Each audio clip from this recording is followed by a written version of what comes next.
na. Kaya nga, ihulog mo na yung Kasi kamote. pamanya akong honey. Ha? Honey.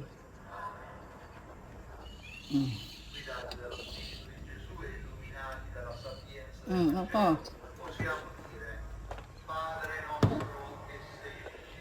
Ah. Hindi mo na yung kamote. Inulog mo na? Hindi pa. Teka. Ihulog mo na. Kasi maluluto naman yan sa ano eh. Mm. Galapon. Okay. Mm. Oh. Yung ilang gano'ng katagal. Eh, titignan mo kung malambot na yung kamote. Makikita mo naman. Wala ba to? Wala to.